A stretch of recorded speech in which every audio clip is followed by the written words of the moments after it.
Well, lots happened since Friday in Washington. Let's get a local perspective on it. The Dan York State of Mind program is brought to you in part by Lookout Rhode Island and Takeo Comfort Solutions. Welcome aboard for this Monday evening. Holy cow, we walked into Friday and Sean Spicer, the press secretary, was out. We got a headline on that here. By the way, welcome in. Did I say that? I just said it twice. You got a double welcome. He was out, and Scaramucci was in, and he was selling a book, and he was loving the president. I stopped counting at 12 times. I love the president. I love the president. I love the president. I love the president. I love the president. I had this vision as Scaramucci was having his press conference, ad hoc as it was allegedly supposed to be. He was just supposed to take a couple of questions, and then he just stayed there for about half an hour. And I had this feeling of that the president just kind of, it's, like, you know, how a puppy rubs you rub the puppy, the president's like, oh, he loves me, he loves me. He talks about his free throw shooting with a coat on, and he talked about his ability to knock in 3-foot putts, which gets my attention, because if I could knock in some 3-foot putts, you know, it'd be a whole different golf game, you know. But you know, you just feel Donald Trump, so nice, crazy. Yeah, did you put the headline on Scaramucci while I was scratching my belly? You did already? Well, Professor Aaron, and it's a big belly to scratch, by the way. Bigger on TV, by the way, than it is in real life, I'm told. I don't know what. Rich Arenberg is here, the stand-up professor of political science, and had so much experience in Washington. Yes, from Brown University and the Watson Institute and all those folks there who are, I mean, the think tank over there is phenomenal. And it's not all lefty liberal, by the way. Although the professor is no fan of the president, I can preview that. But here's the latest on what's happening with the personnel transition. We're going to work very hard to change the culture. President Trump's new communications director says he has one goal. We're going to focus and refine the messaging from the White House. But Scaramucci muddled the message when he confirmed the president is exploring the, quote, complete power to pardon anyone swept up in the Russia investigation. I'm in the Oval Office with the president last week. We're talking about that. He says he brought that up. He says, but he doesn't have to be pardoned. There's nobody around him that has to be pardoned. Those comments directly contradict statements from the president's personal lawyer. Pardons have not been discussed, and pardons are not on the table. Mr. Trump personally chose Scaramucci, a former TV commentator and Wall Street investor, to reshape his media image and cut down on damaging leaks from his own staff. We're as strong as our weakest leak. So if you guys want to keep leaking, why don't you guys all get together and make a decision as a team that you're going to stop leaking. But if you're going to keep leaking, I'm going to fire everybody. Scaramucci's sudden ascent was a surprise. He did not initially support candidate Trump. He's a hack politician. Even campaigning against him in this 2015 Fox News interview. The politicians don't want to go at Trump because he's got a big mouth. He apologized for those words Friday from the White House podium. Mr. President, if you're listening, I personally apologize. While President Trump is confident that Scaramucci will be an effective advocate, his appointment led Press Secretary Sean Spicer to resign. I'm leaving it in capable hands with both Anthony and Sarah Sanders. They both publicly claimed there were no hard feelings. And I love the guy, and I wish him well, and I hope he goes on to make a tremendous amount of money. Because that's what it's all about. And we can take the last comment and then go backwards into the beginning of the package. Professor, welcome. Nice to have you aboard again. Good to be here. Listen, that's a rather benign commentary. I wish him well. He's going to leave, make a lot of money. Sure. Because public service is not very lucrative at the time that you are serving the public. It can be transitionally very lucrative when you leave the White House or the U.S. Senate or the Congress or the mayoralty or the governorship or all those kind of things. Right. I think everybody knows that. So I know what he was saying, and you know what he was saying. Yet, that's their trend. This is the transactional disposition of the people who surround themselves, or Donald Trump surrounds himself with, correct? Yeah, you get the feeling that that's how the president measures men and women, is by the kind of wealth that they have. I mean, you know, you look. It's such a subtle but powerful thing to say, because everybody watching just went, "That was mean." Yeah. But look at his cabinet. Wall Street, high-level executives, right? CEOs. Exactly. How different is it? You've studied all of these administrations intimately. How different is it from other administrations? Well, I think in certain of those roles, certainly Treasury, you know, many administrations have looked to Wall Street for a Secretary of the Treasury, for example. Naturally. Not all. I mean, we had Lloyd Bentsen, for example, who was a wealthy man himself. So, all due respect to those making the minimum wage, you're not going to get minimum wage earners to be the Secretary of the Treasury. Right. Right. So I mean, so there's a. So did you? And I'm not accusing you of taking cheap shot, you know, but because you know we're doing a lot of preaching to the choir. But from devil's advocacy point of view, when you say that's how he judges people, I don't have any evidence to suggest that that's not true. Yeah. It's just that that's a very powerful thing to say, because even those with money would find that uncomfortable to hear. Yeah. Well, there was that tone to his campaign as well. I mean, one of the major messages that he used throughout the campaign was, look how successful I've been at business. Look how wealthy I am. Right off the bat, he told the world, this is a man who doesn't want to release his income taxes or have anybody look at his businesses, and yet he was very comfortable at telling the electorate he's a 10 billionaire. Well, maybe when you said that so subtly a couple of minutes ago, I shouldn't have reacted that way. To me, if someone judges the world and others via their wealth, I find that to be not necessarily repulsive, but problematic, because people are about a lot more than their checking accounts, right? And so, but at this level, and you're absolutely right. I mean, it's not like he hid the idea that flaunting his business success and wealth was the ticket. And in all fairness, it's one of the, when you look at polling and so forth, it's one of the things that comes back. He's been successful at business. He's a very successful man. He's a very wealthy man. Let's give him a chance at running the government. The other stuff that was in that news package, though, is unbelievable. The idea that Scaramucci now is sending team messages and threatening terminations through Face the Nation and other programs. Really. What's up with that? And sort of group punishment, you know. Leaking. The leaking is twofold.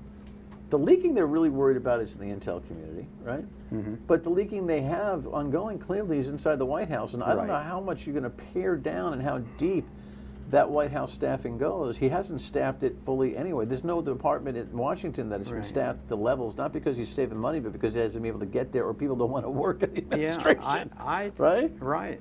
I think they're going to have a difficult time getting a hold of that, because it's such a chaotic environment in that White House with so much infighting going on. People are now, watching to see what's the fate of the Chief of Staff, and maybe even more significantly, what is the fate of the Attorney General, no less. Well, I was going to ask you about Steve Bannon, because I guess Steve Bannon didn't like the Scaramucci hire. Right. Priebus reportedly didn't like it, but they got after that at the press conference. Chief of Staff Bryce Priebus.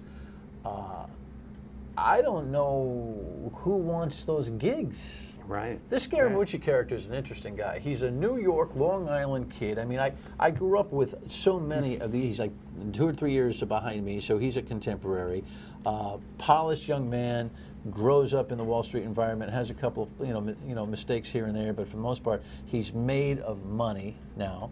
Was very happy on the Fox News types of, and MSNBC or CNBC types of channels where he became a rock star.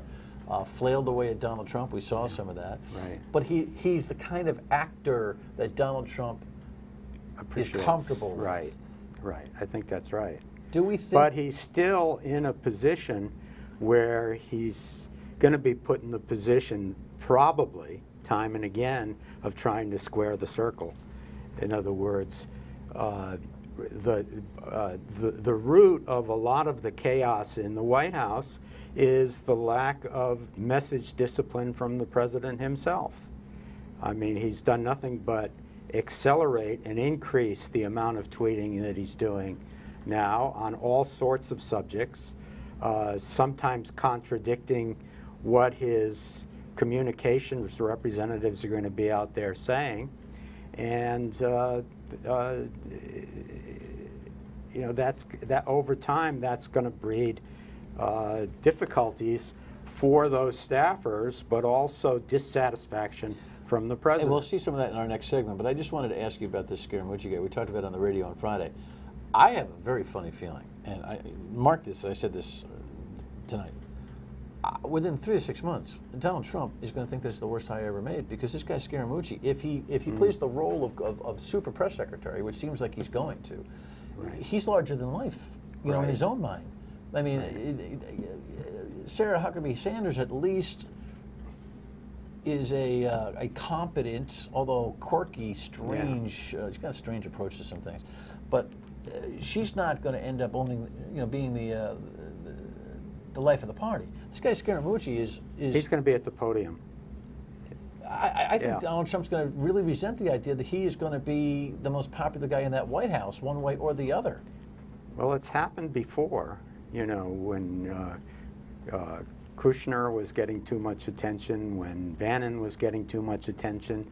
Well, Scaramucci feeds on it. You notice how often when he refers to Spicer and tries to be positive, he talks about his ratings. Yeah. So, you know, one suspects that kind of got under his skin a bit. Well, we'll see. We'll see about today's developments with Jared Kushner. But I just want to remind you, for the folks who are looking to simplify and accelerate the technology in your banking world, and who doesn't want to do that, right on your phone, card. You like the light blue? Dan, what did you get the light blue for? I don't know. They just gave it to me. Card Valet, Navigant Credit Union. All the high-tech banking that you'd ever want. You can do everything you could imagine on your smartphone. I'm just talking about online banking. I'm talking about a specific app that speeds up the process for just about everything you want to do. NCUA, of course, organized, the Navigant Credit Union, online at navigantcu.org. Be right back with Professor. Stay with us. And then there's Jared Kushner. Look at these headlines. We've got you know, him arriving at the Senate for a closed-door session with the staff today. Tomorrow he's going to have to be with the Congressional Intel Committee itself. He did not collude, of course. Here's CBS Take at press time.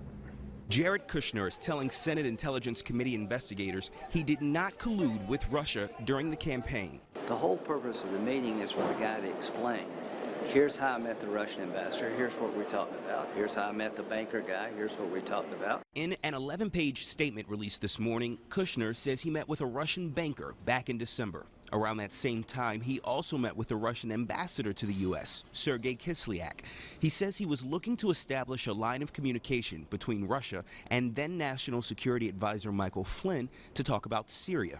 Today's Senate testimony was just the first meeting for Kushner. He'll be back on Capitol Hill tomorrow to meet with the House Intelligence Committee. His counsel has said they'll only make him available for 2 hours, so we expect this is just going to be the first interview.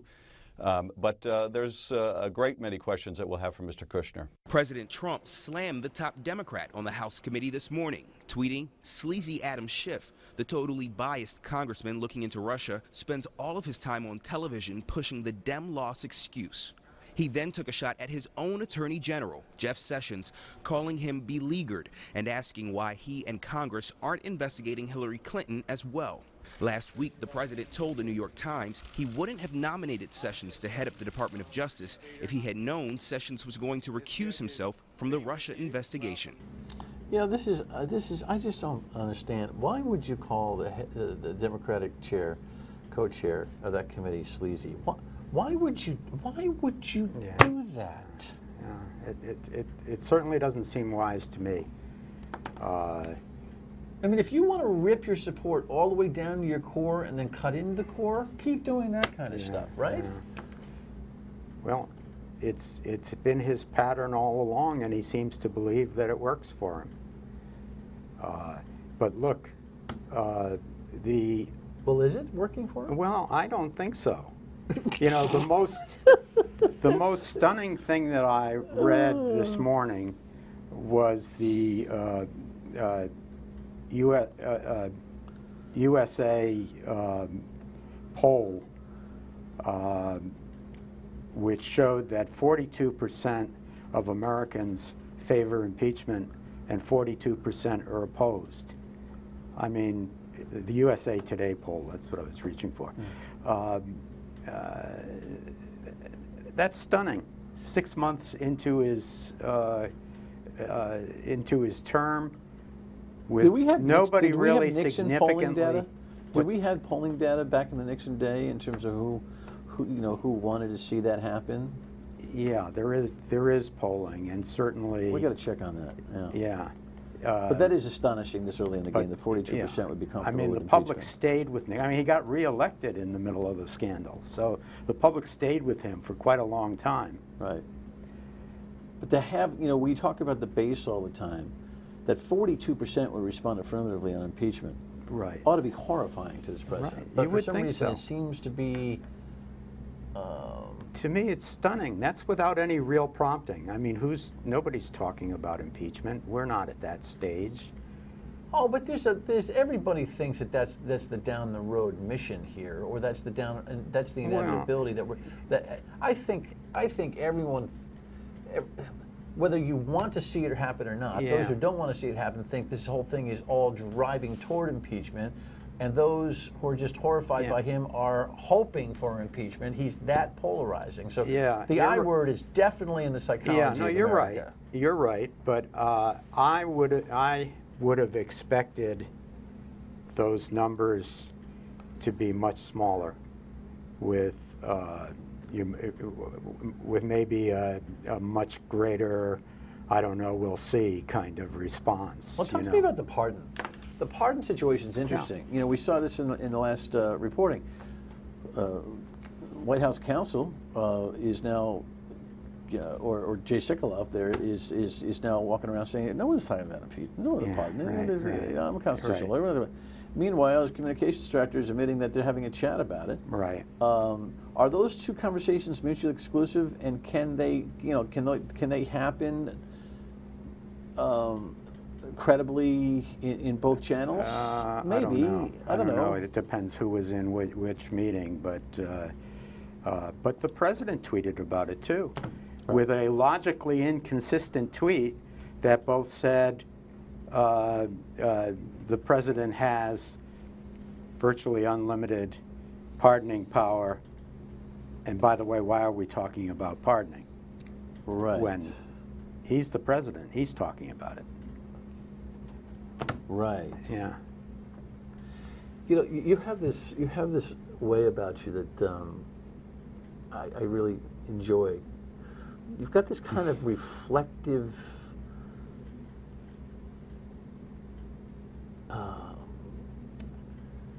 I don't even know how to explain how I hear you, but I enjoy it. There's you're not coming in here going bada boom, bada boom, bada boom. It's almost as if you've seen it all, but you can't believe what you're seeing. Yeah. Well, is this how you're teaching? In the same? I mean, what are you doing when you're teaching? Are you? Yeah, are you this kind of? It's a part of it. Reverse reflective. It's a part of it.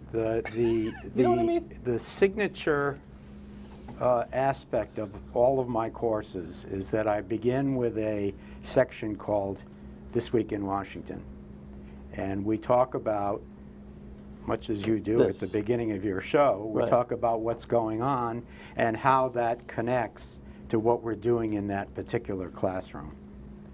And you just feel like you're heavy sighing through it all the time? Because your reflections feel, Rich, like a very heavy sigh.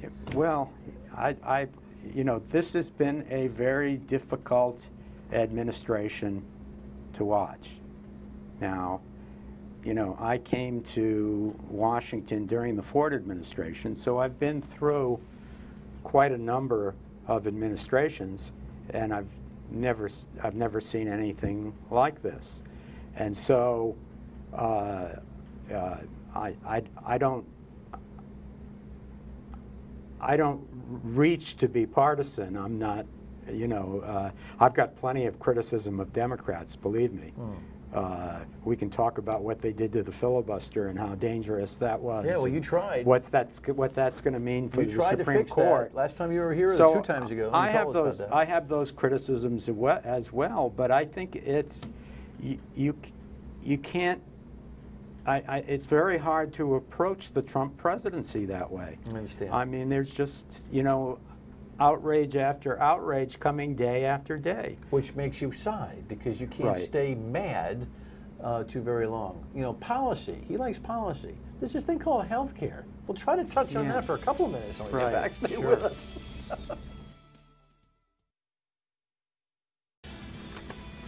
By the way, we just get, you know, as we tape early in the afternoon each day, let me be clear, I did not collude with Russia, nor do I know anyone else in the campaign who did so. I had no improper contacts. I have not relied on Russian funds for my business. I've been fully transparent. That's Jared Kushner, along with the other 11 pages worth of statement that he made today. Professor Arenberg said something really interesting during the break. You worked on the Iran-Contra committee. That's correct. You remember that not everybody walked in and said, I did it. No, they're right. Their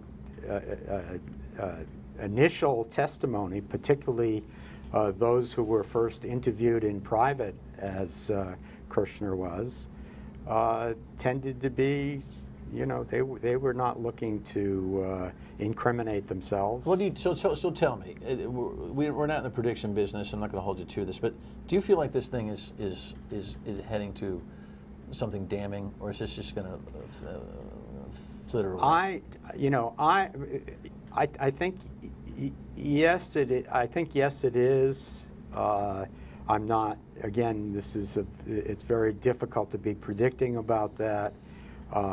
Much of that prediction is based on the reaction of the president and the remarkable, you just showed the most recent tweet, the remarkable efforts he's gone to try to stop, frustrate, discredit. Protest too much, is that what it is? Yeah.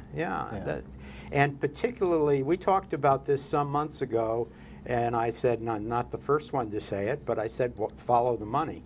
And I still believe that's true. Health care, we have a minute. Okay. Is that going to happen? I mean, no, they're not going to dig this out of the sand. Well, they're going to take a repeal. McConnell is going to give them a vote on the motion to proceed to some bill. He hasn't made it clear what it might be. Right now, it's not clear that he has the votes to proceed. So that's likely to be the end of it right there. But, you know, stay tuned. I mean, it's going to be interesting. Watch John McCain. You know, I mean, I have no knowledge of hopefully he'll be in shape to be able what to his health is. But I remember the 1964 Civil Rights Act, and you know that the deciding vote on that was California Senator Claire Engel, who had had a brain tumor, couldn't speak, couldn't walk. They wheeled him in there, and he pointed to his eye to vote aye. My God. Yeah. Thanks for the history and everything else. Final word when we come back. We're out of time. We'll see you on the radio tomorrow at 3 on WPRO. We thank you so much for watching. Good night.